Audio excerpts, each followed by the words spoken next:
Agrokor's owner, Ivica Todoric, has again accused the government of illegally stealing his company, expressing his support for the establishment of a parliamentary commission to investigate the Agrokor debt crisis.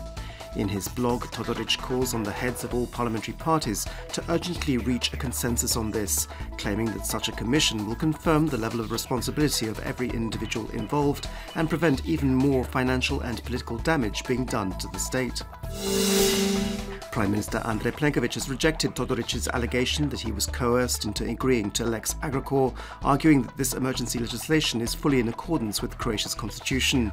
Plenković said the government was open to the idea of an investigative commission and that Parliament would decide on that, although adding that such a commission should not have any influence on the ongoing work of judicial bodies in this case.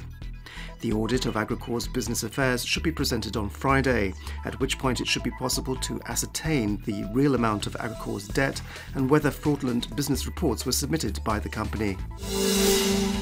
Slovenia's Foreign Minister Karl Erevec has accused Prime Minister Plenković of referring to a map during his visit to the UN General Assembly, which showed the border between Croatia and Slovenia as running through the middle of the Savudrija Bay.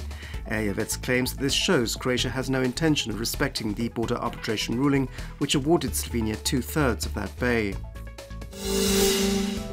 Immediately on her return from New York, Foreign Minister Marija Pejčinović-Burić dismissed Erevec's comment, calling it the latest in a series of false claims. She said no maps were shown and that Plenković's 15-minute address to the UN General Assembly had focused on major global themes.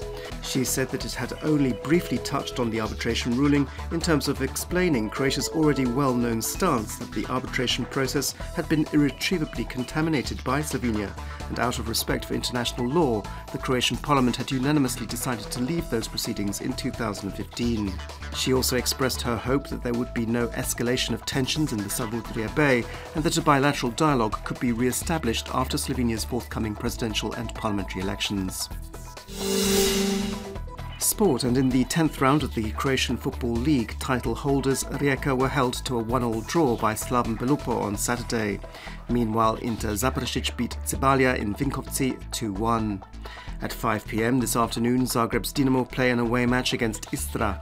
If they win, they will extend their lead over Rijeka at the top of the table to 6 points. Split's Hajduk host Zagreb's Lokomotiva at 7 p.m. and the round will be completed on Monday when Rudeš take on Osijek. In women's volleyball, Croatia have recorded their first win in Group B of the European Championships. After narrowly losing to Belarus in their opening game, Croatia defeated hosts Georgia 3-1 in sets on Saturday. At 6 p.m. this evening, Croatia will play their last group match against Italy. In the second round of Group A in handball's Champions League, Zagreb's PPD were defeated last night by the Hungarian side PIK Szeged. The score was 23-28. After 2 rounds, PPD Zagreb have only 1 point. In the next round they have an away game against the current European champions and league leaders Vardar. This afternoon's forecast calls for mainly cloudy weather with occasional rain. There will be rain showers and thunderstorms on the coast. The sunniest weather is expected in Dalmatia. There'll be a light to moderate northeasterly Bura wind on the northern Adriatic coast with an easterly and southeasterly Yugo wind in Dalmatia.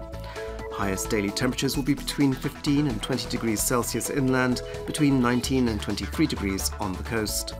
Over the next few days there'll be occasional rain inland, although heavy downpours are not expected. Monday will be mostly cloudy with occasional rain and rain showers. On Tuesday and Wednesday it'll be changeable and cloudy with occasional rain, although there will also be some sunny periods. Temperatures will gradually rise towards the middle of the week. It'll be changeable on the coast on Monday with occasional rain, rain showers and thunderstorms. From Tuesday it'll be sunnier and warmer, but it will not be completely stable.